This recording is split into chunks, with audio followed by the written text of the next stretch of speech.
Joe, you still there? Joe.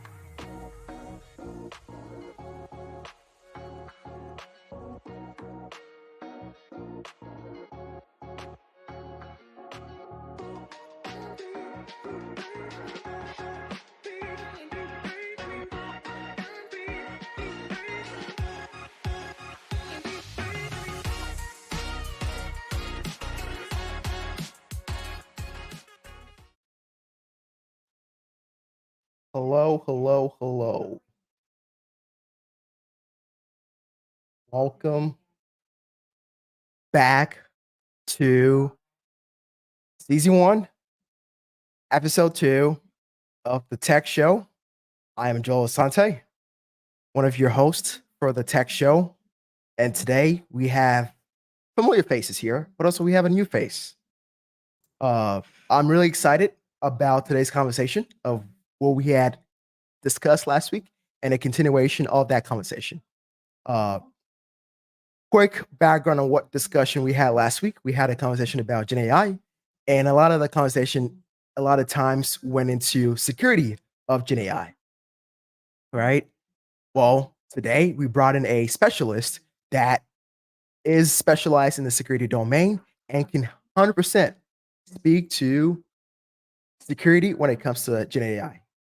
With that being said, Brian, why don't you introduce yourself? Hey, my name is Brian Pickford. So yeah, I'm a security specialist. I work currently inside a prototyping team. So I'm constantly actually working with AI, Gen AI applications. And so securing it is a really interesting new field, new topic that's emerging. And so super happy to be here and super happy to be here talking to all of you. Appreciate that, Brian. We're excited, one, to have you on the call here with us and to also have you share your insights to what you see in your day job in the world of Gen AI, with it being a buzzword, but also with it actually being a impactful service or technology that we're seeing in every industry. We have a couple of questions for you, but also we're going to get folks as people get into the show, get into our YouTube page, and visit our LinkedIn page as well. If you have any questions, please, again, feel free to always leave those questions for ourselves, but also in this case, our security expert to answer those questions here as well. Uh, with that being said, we can kick it off, Yeah. right? Let's Uh, get started. Hey, Brian, thank you for joining us today and being willing to help us understand the audience here with us about the implications that security has in terms of Gen AI. I have a question for you. You know that part of the security triad is authentication and also authorization, right? Mhm. So this is a very important topic um, for businesses. How do we uh, let our people or the customer end users in our application? My question for you is there any mechanism to detect and prevent unauthorized access to training data or model outputs, for example? Well, when it comes to LLMs, right, AI models such as that, it really still follows the sort of basic principles of security, right? Security best practices, right? And this is for sure one, logging, right? Access logs, very important, right? Ensuring that you have a logging system to monitor not only access to the training data that's being used for these models, but really outputs for those models. Now, there are many ways you can do this. There's a lot of solutions, third-party solutions that can be utilized for this, right? But it's really understanding and ensuring that you have a comprehensive way to do logging and then a way to ensure that no one has access to those logs, right? Another side of that is really detection, right? So in security, and if you ever talk to anyone who's also a security specialist, they'll always talk about detection, right? That's the first pillar of understanding really good security is having a sort of anomaly detection system. Now, the whole point of having a detection system or an anomaly detection system is really just to sort of identify unusual access patterns, right? Like, who's accessing our data or our LLM model at like 4 in the morning? That's weird. you should be sleeping, right? Or just looking at really interesting behaviors, right? And so you can, I guess for LLMs or for AI in particular, trying to detect anomalies can be a little new, especially with just the field and the topic being incredibly brand new. But there are definitely anomalies that can be sort of looked into to determine whether something unusual is happening, right? Patterns, right? And that goes into like having an IBS, an IPS, right? An intrusion detection or prevention service to monitor or sort of alert you. Now, in terms of prevention, right? This is going from being proactive to sort of reactionary, right? Having more of a prevention to prevent that, 100% have role-based access controls. I cannot tell you how many times I've worked, at least in my previous jobs, in incident response, where a lot of things could have been stopped by implementing access controls, right? Ensuring that you restrict access to not only training data, but to sort of your model, just to the authorized users, right? And ensuring that those are audited and monitored. Another side of it is encryption. I think that's an easy one that everyone kind of uses, like encryption at rest, encryption at transit, ensuring multi-factor authentication. But lastly, I think a big part of that, right, of ensuring or being able to detect or prevent sort of unauthorized access is network security, right? Ensuring that your employees have the training, have the sort of the mechanisms to not only be able to detect, get the alerts, but be able to also cause and create actions based off those. So yeah.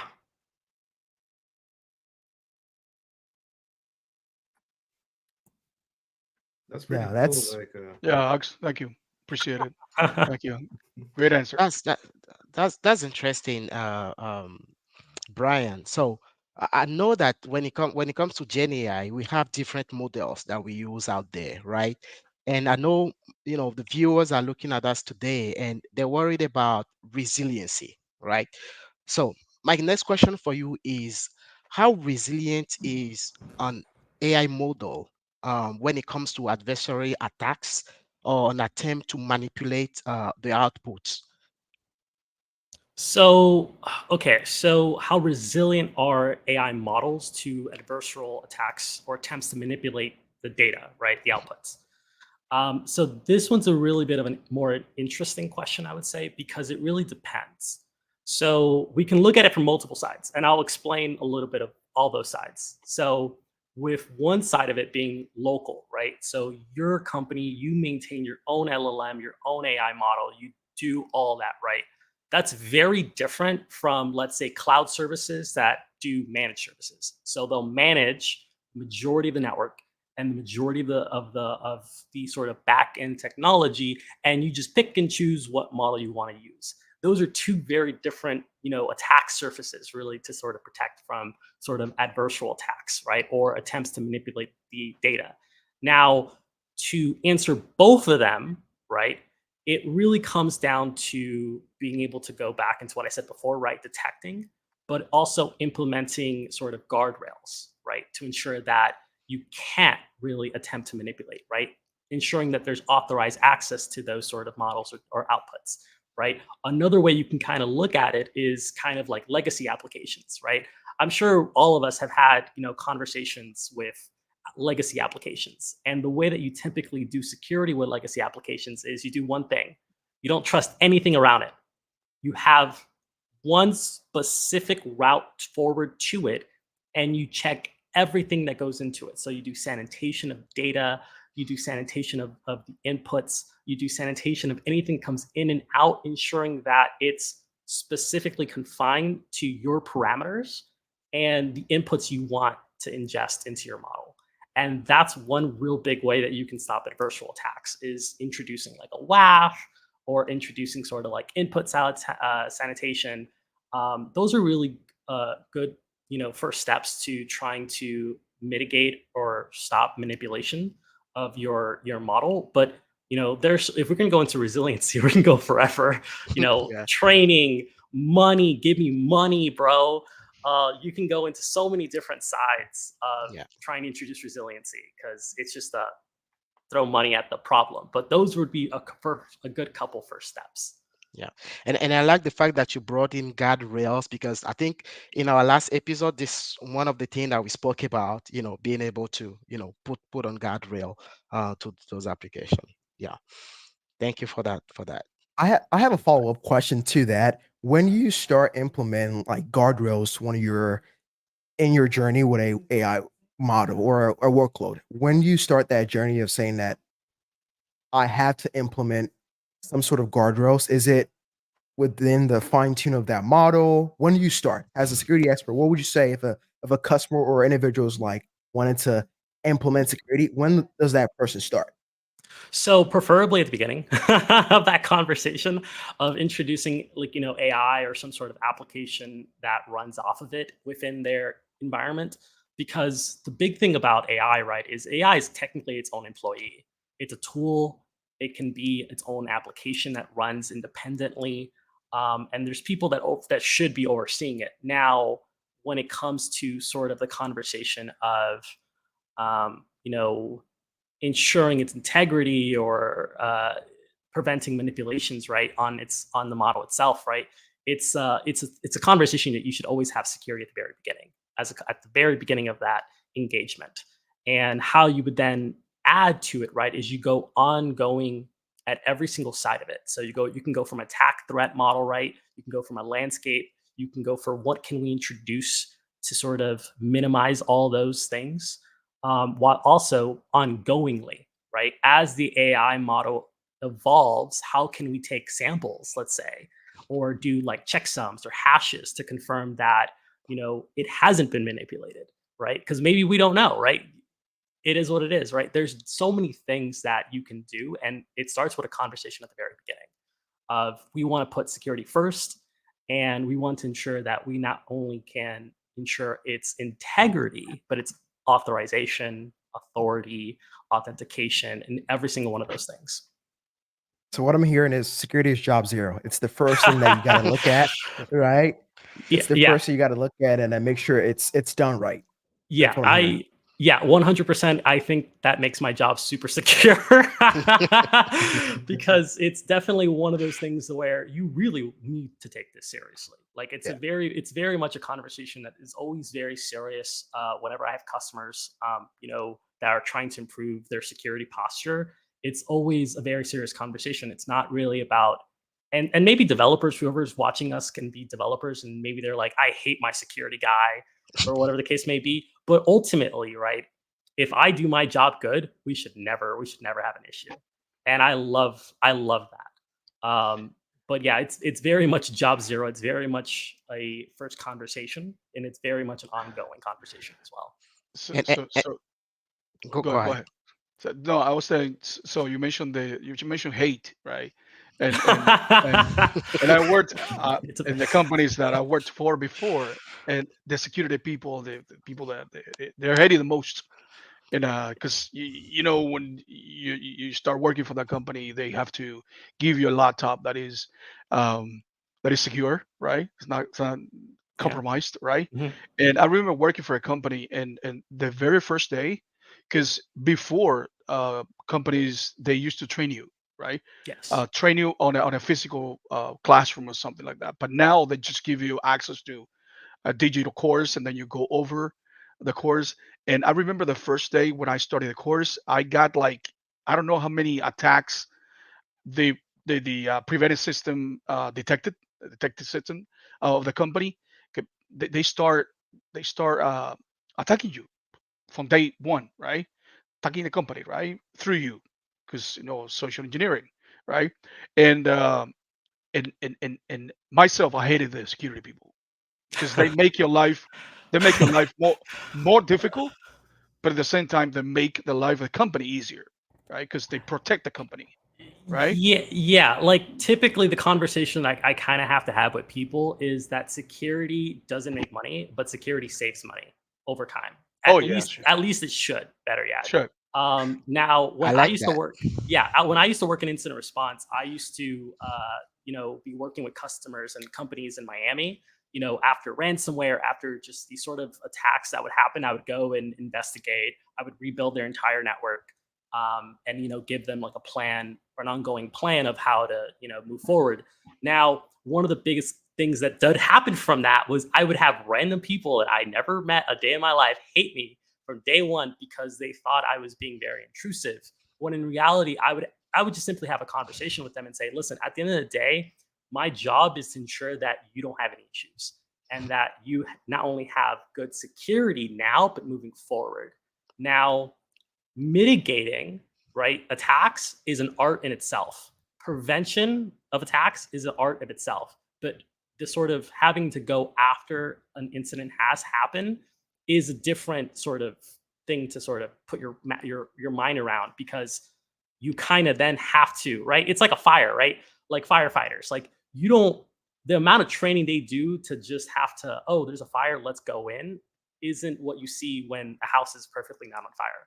So it's very different. And having the sort of conversations with people who just um, see me as more of a wall to stop them from going on Instagram or Facebook, right? In the middle of the day, don't understand that there's so much more to security. There's so Yeah. many different layers. And at the end of the day, I'm actually here to help you, because if I help you not get attacked or hacked, or there's no incidents, I can sleep peacefully. Yeah. Oh yeah. And you actually help a lot of people, because you will be surprised at the amount of people since Gen AI came about, they are afraid, they don't want to embrace it because they are not sure if it is secure. So that's why I think this conversation is really, really interesting and very important to have. Yeah, I will say one more thing to that. You made a good point, right? Is the sort of hesitancy with the industry, whether it be small, medium, big companies, right? The sort of, where does AI really fit in my own environment, my model, my business plan, my 5 year? There's a conversations I've had multiple times, and one of the things that I would say is, AI, much like a lot of other technologies, it's still sort of in its infancy, right? The when the internet came out to be, right, or phones or smartphones came out to be, security wasn't the forethought. It was, what's the art of the possible, right? Or what's the art of the impossible, right? And so they would create the technology, right? Networks, sort of applications, the internet, without really having a security mindset to the perspective, right? Like 20 years ago, like, SSH was, you'd probably be like, why are you using SSH? Just use Telnet. And you say that, you'll be laughed. You'll be laughed so hard. But it wasn't, what I'm saying? Like, security is always an afterthought a lot of times with technology, because you're trying to create something without restriction, right? And Yeah. see how far it goes. Now, with AI in particular, it's somewhat like that, but it's also moving more into a security focus, just because all the big apples, when I say apples, I mean all the big players have such a huge demand and agreement completely that security is important. Yeah. And so I'm super happy that that's a first, right? And we can go into compliances and laws and all that other stuff that is super boring. But it's really exciting that AI is becoming one of those first technologies that AI and security are together. Like, they're a conversation at the very beginning instead of 5 years later. But yeah, super Yeah. exciting times. Nice. Nice. Brian, all this the security topics that you just mentioned are pretty interesting, and a lot of companies, especially like small businesses, they don't really take that into account, and then once it hits them, like there's an attacker, then they start to like go around and scrolling, and it becomes like a big issue. So I really wanted to. I had a question. I just wanted to dive deep a little bit, just to pick your brain. When it comes to like models themselves, like in the AI realm.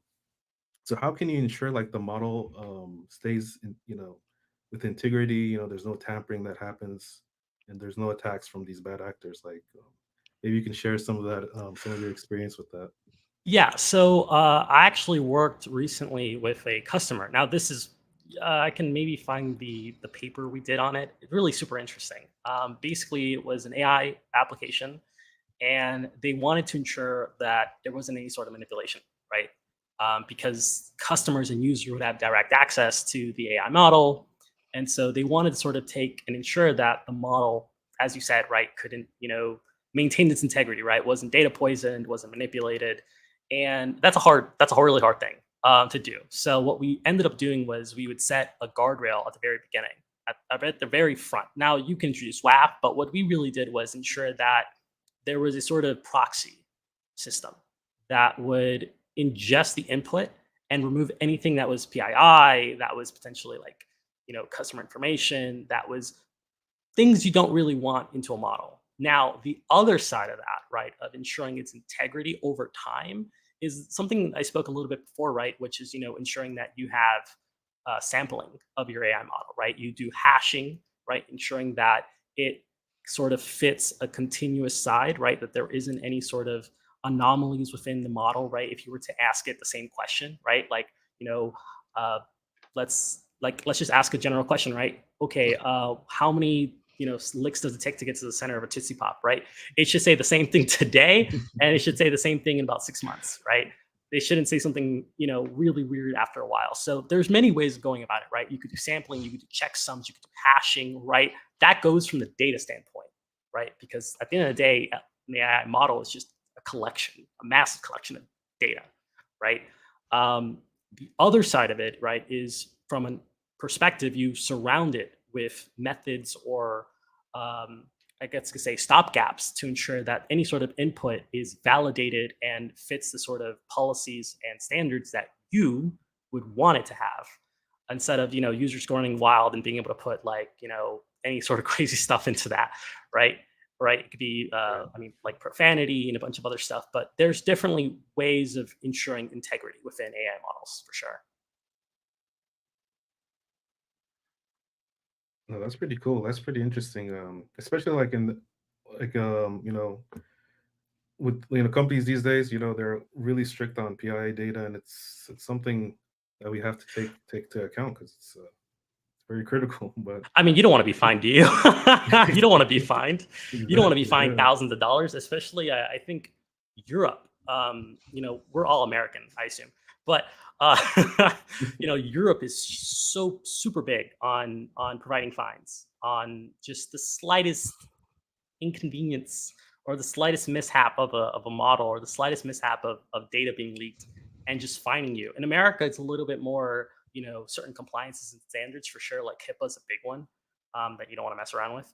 But there's the introduction of, I think, compliances really makes AI or makes companies really have to get their stuffs right, right? Because especially with hospitals trying to introduce AI, it's like, good luck. Good luck. I wish you well in that endeavor. But Yeah, yeah. Brian, you said something that resonated to me is that you said that security saves you money, right? And that is true. That is true. I mean, it's cheaper to have a security specialist working at, surveilling the systems than not having anyone. And then a much bigger issue Breaking out happens, happening. and then you don't have money to pay because one of the reasons that companies sometimes they don't report cybercrime is because they don't have the money to solve the issue, right? Yeah. Once it happens. But security, I mean, even if they are the most hated people on earth, they are the people that save you money, a lot of money on the onset, right, of the issue, even before it happens, right? Yeah, the funny thing you brought that up too, because that certain companies don't actually, or certain people don't actually report cyber attacks, is because it's two problems, right? So most major corporations have insurance and actually have security insurance. Now, to get the payout for that insurance, you have to have done your due diligence. So like Right, there's like a list, I mean, we won't go over them, but there's like a list of things you have to do. Like you had to put in guardrails, you have to put in alerts, you have to put in the systems to be able right, to right. Of mitigate course. proactively, cyber threats. Now, if you didn't do that, right, why would you report it, right? Right. Now That's it. there could, yeah. So So, that's the sort of conversation around that, right? yeah, Is it's security is not only supposed to be about saving money and saving heartaches and long nights. At the end of the day, security pays for itself over time. You just yeah, don't see it because you can't put in how much time I put into an effort that ultimately prevented us from wasting millions of dollars on a cyber incident. That's that, you know what I'm saying? Like that isn't something you can just do math on. So I think the yeah, value of security is really in it's super peaceful. Let's keep it that way. Yeah, and some I companies like that. they prefer to pay the ransom in a ransomware instead of Yep. reporting the issue, the cyber Mhm. attack. Mm-hmm. Yeah. Yep, it's a real problem, especially when I was working incident response. I went to Marathon. Marathon is one of those islands in Key West, and so I'd gone to help some company there with their ransomware attack. The same week that I was there, the city got ransomware, and some other restaurant down the street got ransomware. And so, did all of them report it? No. I helped them all. Not all of them reported it because of that, you know, sort of contingency that comes with insurance. Is that you have to do your due diligence. Now, it's But just an Brian, interesting conversation. Yeah. does that mean like the companies are afraid to report those security incidents, or is it kind of they want to, like Sometimes they don't have the money, right? It could be multiple, you know, it's a multivariable Yeah. problem, right? It's a Yeah. multivariable problem. Now, the question can be, are they abided by law to have to report it? In most cases, yes. So at least in Florida, I can't speak to other places. Mhm. If a company that has over 250 credit card information, right, from the customers gets attacked and that gets leaked, they have to contact the FBI and they have to contact the state attorney's office. That's in Florida. We're not talking about other countries, Yeah. other countries or states or whatever the case may be. In Florida, that's the law. You have to. If you don't, there's like a number of days. If you don't, you will be fined. Yeah. Um, Yeah. My understanding, Brian, is that when customer data is compromised, you have to report it. you have like You a have to certain amount of report it. time. You have a certain amount of Yeah. time, depending on the state, to report it. And then Mhm. it's funny because I was like 22 or 23 when I was getting into cybersecurity, and I was Mhm. really good at rebuilding networks and stuff like that. That's how I got the job into incident response. I remember making my first calls to the FBI. They take that seriously. They're like, how many customers' information's out there? You know, what's the IP of the person with the ransomware? Like all these sort of questionnaires. And for a very young guy like me, I was stunned, right? That this is a whole side of cybersecurity that no one ever talks about, which is the sort of operation of, okay, well, we got the network back, but what's the law say that we have to report? You know, who do we contact, right? What's the customers? I'm not a lawyer, so I was just like, I'm gonna let them figure that out. But I that's get a you. that's a whole side of security that a lot of people don't actually talk about, which is really interesting. Well, then that leads me to ask my question then, right? I think we've discussed a lot of responsibilities we take as human beings and just what we have to do to protect whether it's AI workloads or just workloads in general. From your perspective, what would you say is our roles and responsibilities when it comes to overseeing these AI systems and security services that are related to AI? Like, what is our core responsibilities and roles that you foresee moving forward for just everyone that are in the space? Okay, so I'll start with this, right? The safest hands will always be our own, right? The safest hands for anything, applications, my car, like my house, will always be our own. There's a reason why we lock our front door. There's a reason why we lock our cars. There's a reason why we're the ultimately accountable, right? Because we're the ones who care about those things. When it comes to sort of the responsibilities, right, overseeing AI, it's like I said before, it's like a legacy application. You really can't trust even the model itself, right? You have to be able to verify. You have to check its integrity. You have to look at every side, whether it be authorization to authentication to employee training to pen testing the APIs that communicate with the model. Like there's so many different sides of it. Now, the roles and responsibilities can be fleshed out, right? Security analysts, right? SOC, network engineer, uh, data scientists, right? You can specify roles and responsibilities and sort of confirm together, but there should be a conversation around what is the standard we're going to follow. And right now, people follow typically NIST for cybersecurity standards, right? I think it's called the ASA, but I think it's I think they changed it to the CSA, the Cloud Security Alliance. They actually have a framework for how to really oversee good security in AI. right? Now, like going back to it, right? The responsibility is it's whoever's in charge or in part of working with that AI has to have some sort of responsibility over it. And that just means, having those hard conversations of, do we want to ensure that our API is secure, right? That communicates to our AI model. Do we want to have employee training? Do we want to sanitize the inputs? Do we want to set guardrails? And so I think it's everyone's job, right? Like security at the end of the day goes from CEO to the janitor. It's everyone's job to, contribute to the ongoing goal of ensuring high posture security. I have a follow up to I'll, that too, Brian, and Sure. mentioning all that, and I think it's very, very important. Like you said, security is job zero, but also like, what sort of training does let's say a person would need to an extent to have that, because it could be a whole broad spectrum, right? It can go from it can escalate. So Yeah, you can go pretty far with security.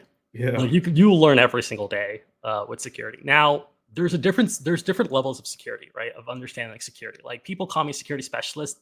Truth be told, my day to day is just telling people not to do certain stuff. But people can definitely pick up security as a understanding. Yes, there's my name title. But security is definitely about do you want to be a practitioner? Do you want to be an expert? Do you want to be a specialist? Now, there's different layers and fields and sides to that. But ultimately, if someone does want to learn more about security, it really starts with learning what you're trying to secure in the first place.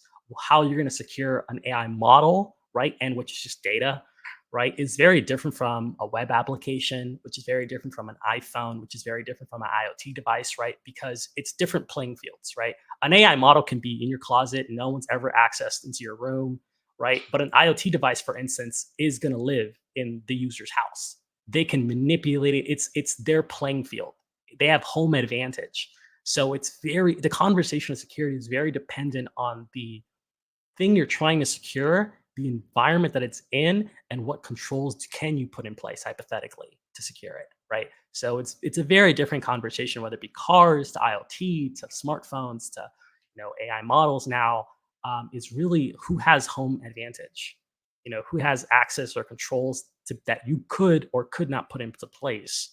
Um, and so, if anyone really wants to learn more about security, just start with something that interests you, right? If you're really interested in like computer security, just start there and then just slowly evolve it. If you're really interested in AI security, truth be told, if you want to get good at AI security, look into how, for one, you create neural networks and how those things work. And from there, you can go into data security, because data security and the sort of basics of AI actually are just a combination of those two things. And so you can get really good foundation of understanding AI security through those two things. And then from there, just anything that interests you, just look into it. Just spend your late nights looking into it. yeah. Okay, Brian, I mentioned earlier that there are a lot of customers and many organizations are skeptical about embracing AI. And I think this question will really, help them, because many people would like to know, how do I protect myself, right, from bad actors when using AI to attack my workloads? Because people want to deploy their workloads, but they want to make sure that they are protected. What can you share about that? So protecting from bad actors is a hard question to answer, but I will. I will do it in multiple steps. So with AI now sort of being used by bad actors, right? It's allowing a lot of what we would call script kiddies to be able to automate a lot of their workflows.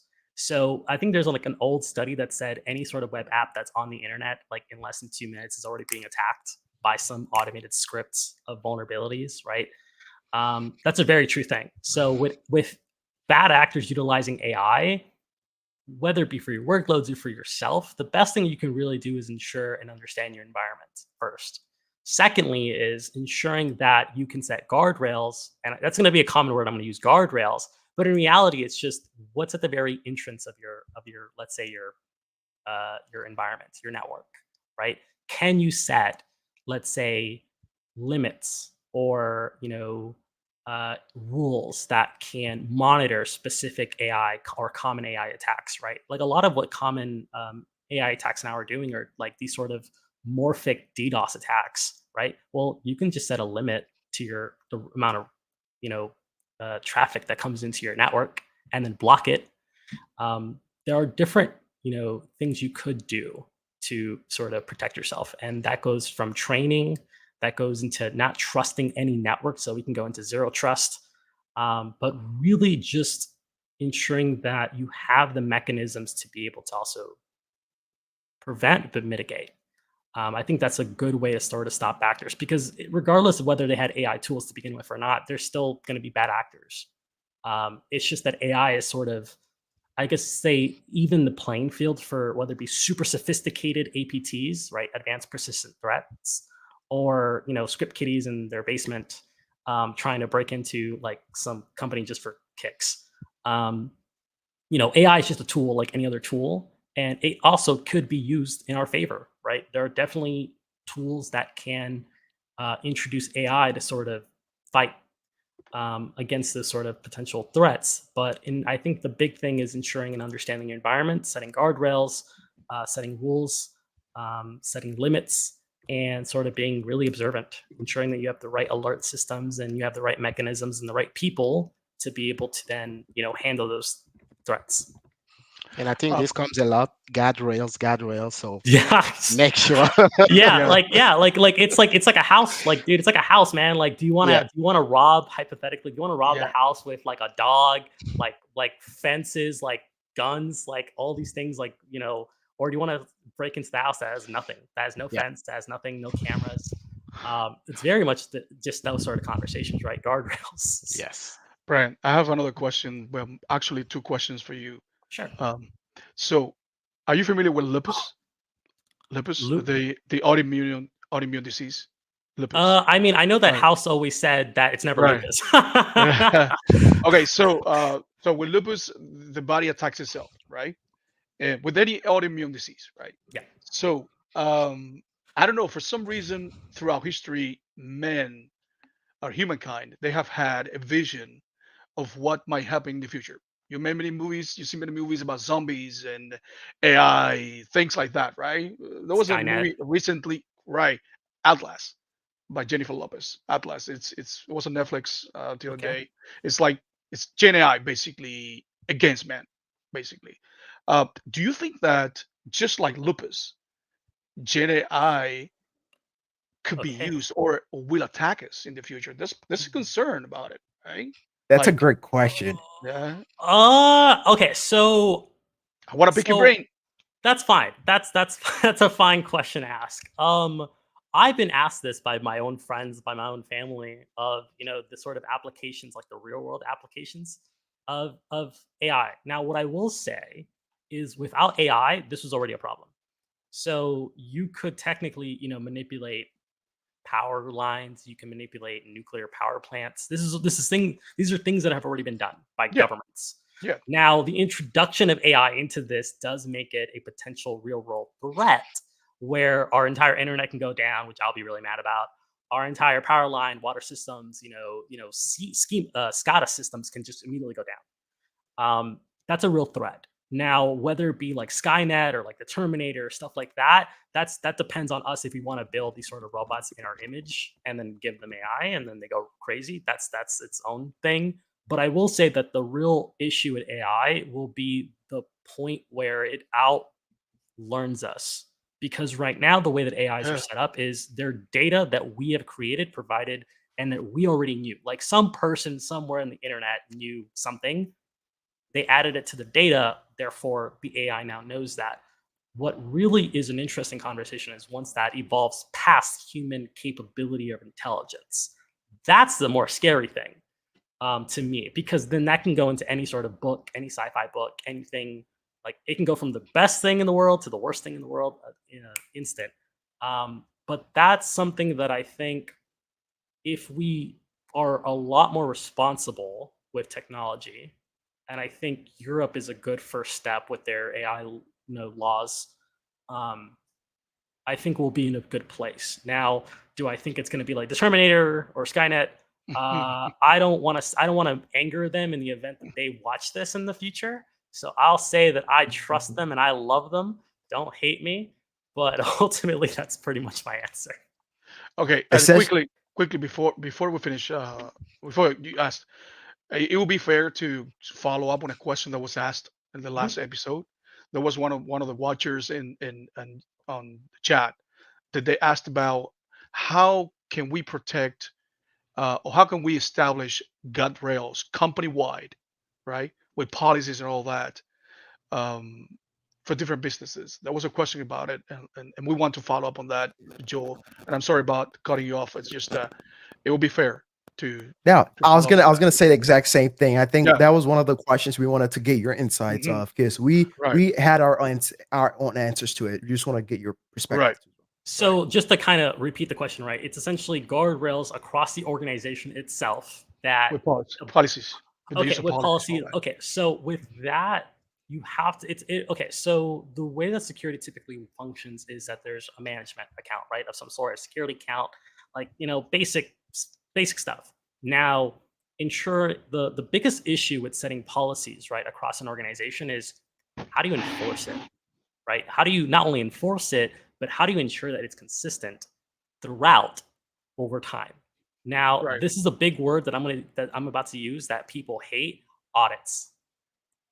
So Yes. audits, yeah. Yes. So the whole point, I think, of security is setting up guardrails and setting up, policies the way that you want it, right? So this is like creating standards, creating books, guidebooks, stuff like that, right? The way that you hold yourself accountable is you have someone else do it because there's no benefit for them to do less than they need to just to pass, right? If you get someone else who's inadvertently not responsible within the company just to validate and verify that, hey, our standards are actually being met and matched, audits. Audits are your friend. Even though companies hate audits, pen testing are your best friend. They're the best. They're like the friend who's like super honest and tells you, hey, you need to go out there and go do this thing, even though it's going to hurt your feelings. Like, I think it's the one thing that I think companies need to do a little bit more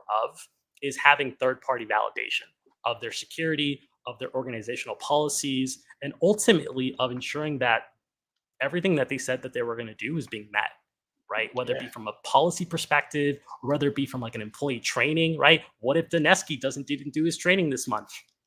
Well, who cares? Like, moving forward, right? It's the idea of I'm going to take security FYI, seriously. Yeah. Vinieski does not. It's just the simple answer of, we want to take security seriously, and this is someone validating it. Yeah. Absolutely. Great, man. Thank you. Appreciate it. Thank you. Absolutely. Well, Nice. I want to give a shout out for Brian joining us here today. I want to make sure that if there is any questions that folks in the chat that you have for our specialist here, please do leave those comments. We're about to wrap this discussion for today. So I want to make sure that if there's any questions pertaining to all the discussion that's been done today, please feel free to ask those questions. If you have any follow-up questions after this call and you watch the recording of it, feel free to reach out to myself, Danyeski, Azo Evans, or in this case, our specialist here, Brian Pickford, Yeah. on LinkedIn, and you can follow up on the discussion that has been done here.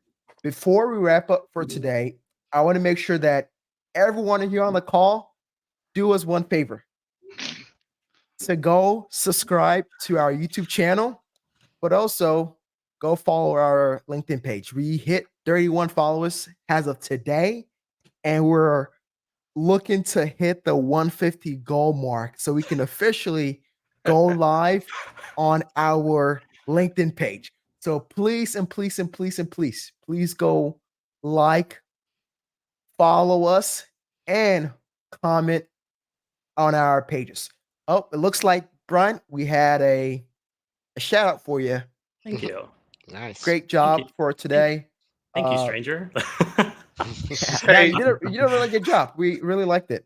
I Yeah. think it gives us, as I would say, generalist solutions architect, a good insight to what a specialist in the security domain thinks about GenAI workloads. Because I, for myself, when I think of GenAI workloads, I go into it really excited to get into the intricacies of how to actually deploy RAG architecture or deploy a chatbot.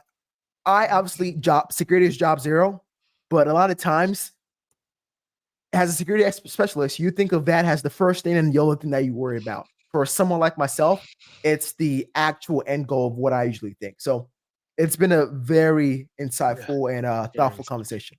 And Brian, Really I only have appreciate it. two wishes for you. Stay strong and stay secured. That's really funny. So, thank you so much for having me. If you ever want to have me back, just ask. I will end with one thing, right? And this is a very security model, right? Where this is pretty much across the board, whether you're a generalist, security specialist, doesn't matter, right? Is trust but verify. Trust but verify. Yeah. I trust your employees, trust your customers, but always verify Right. Yeah. that That's right. it's going the way it's planned. It's going the way that we all spoke and agreed to, and ensuring that, security 100% is a hard conversation, but it's the conversation that needs to be had. Simply put. Yes. Yes. Yes, sir. Absolutely. Yeah. Absolutely. Well, folks, it's been a pleasure. Thank you for joining us. This is season 1, episode 2, a GenAI Security Insights with specialist Brian Pickford here. We appreciate you for joining us. We look forward to next week when we're going to do demos on GenAI application and tools. And I look forward to those discussions. Thank you for joining us again. Have a Thank you. great weekend, guys.